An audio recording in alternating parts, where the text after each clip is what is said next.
இன்றைக்கி நைட் டின்னருக்கு சப்பாத்தியும் பன்னீர் டிக்கா மசாலாவும் தான் செய்ய போகிறேன். இந்த காம்பினேஷனில் செஞ்சு சாப்பிட்டு ரொம்ப நாள் ஆச்சு. ஒரு கேப் வந்த மாதிரியே இருக்கா. கொஞ்ச நாளாகவே எனக்கு இது பன்னீர் செஞ்சு சாப்பிட்ணுன்னு டெம்ப்ட் ஆகிட்டே இருந்ததுன்னு இன்றைக்கி பையனை ஸ்கூல் விட்டு வரும்போதே பன்னீர்லாம் வாங்கிட்டு வந்துட்டேன். இன்றைக்கி டின்னருக்கு எதே செஞ்சிடலான்னு எல்லாத்தையும் ரெடி பண்ணிட்டேன். பன்னீர்லாம் கட் பண்ணி வச்சுட்டு வெஜிடபிள் அந்த மாதிரி கட் பண்ணி வச்சுருக்கேன். இந்த பன்னீர் டிக்கா செய்யும்போது கொஞ்சம் மசாலா அரைச்சி சேர்த்தோன்னா டேஸ்ட்டு ரொம்பவே சூப்பராக இருக்கும். இந்த பன்னீர் வெஜிடபிள்லாம் கட் பண்ணி போட்டதுக்கப்புறம் கொஞ்சமாக குழம்பு மிளகாய் தூள், சில்லி பவுட்ரு, மல்லித்தூள்லாம் சேர்த்துட்டு கொஞ்சமாக ஒரு பிஞ்சு மாதிரி கரம் மசாலா தூவிட்டு ஜீரகத்தூள் சேர்த்தா டேஸ்ட் இன்னும் நல்லாயிருக்கும்.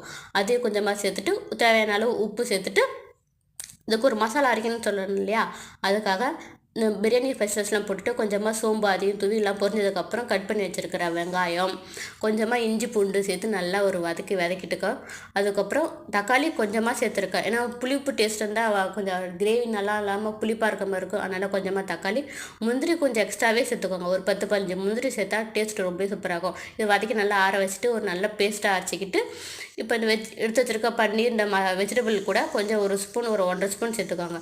நல்லா ஒரு கிளறி விட்டுட்டு கொஞ்சமாக தண்ணி தெளித்து நல்லா கிளறி விட்டு ஒரு 10 15 நிமிஷம் நல்லா ஊற வச்சுன்னா பன்னீரும் இந்த மசாலாவும் நல்லா கோட்டாகி டேஸ்ட் நல்லாவே இருக்கும். இப்போ ஒரு ஃப்ரைங் பேனில் கொஞ்சமாக ஆயில் விட்டு எடுத்து வச்சுருக்க பன்னீரை மட்டும் ஃபஸ்ட்டு ஃப்ரை பண்ணி எடுத்துக்கிட்டேன். ஏன்னா வெஜிடபிள் கூட இந்த பன்னீரை சேர்த்து ஃப்ரை பண்ணும்போது பன்னீர் கொஞ்சம் உடையிற மாதிரி ஆகிடும். என்னோட இந்த பேன் பார்த்திங்கன்னா அங்கங்கே கீரல் விட்ட மாதிரி ஆகிட்டதால் ஃப்ரை பண்ணுறதுக்கே ரொம்ப கஷ்டமாக இருக்குது. ஒட்டிக்கிட்டு வந்தாலும் ஒரு வழியாக அதை எடுத்து தனியாக வச்சுட்டு அடுத்து அந்த வெஜிடபிள்லாம் போட்டு ஒரு வதக்குன்னா இந்த பேனை ஃபஸ்ட்டு மாற்றணும்னு நினைக்கிறேன். கீரல் வந்ததால் சரி எதுவும் ஃப்ரை பண்ண முடியல. அப்புறம் அதே பேனில் கொஞ்சமாக பட்டர் ஆயில் விட்டு கொஞ்சமாக வெங்காயம் எடுத்து வச்சு போட்டு நல்லா வதக்கிட்டு அரைச்சி வச்சுருக்க மசாலாவும் சேர்த்து நல்லா ஒரு பரட்டிட்டு இது கூடவே இதுக்கு மசாலா கொஞ்சம் ஆட் பண்ணியிருந்தேன்.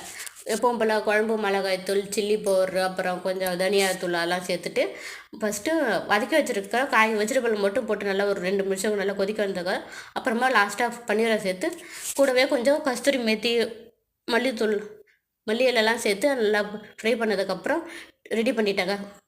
சப்பாத்தியும் சைடு பை சைடில் அப்படியே ரெடி பண்ணிட்டேன்னா சாப்பிட்டு பார்த்தா டேஸ்ட் எனக்கு ரொம்பவே பிடிச்சிருந்தது. நீங்களும் உங்கள் வீட்டில் ட்ரை பண்ணி பார்த்துட்டு எப்படி இருந்துச்சுன்னு கமெண்ட்டில் சொல்லுங்கள். மறக்காமல் நம்மளோட சேனலையும் சப்ஸ்கிரைப் பண்ணுங்கள். பாய்.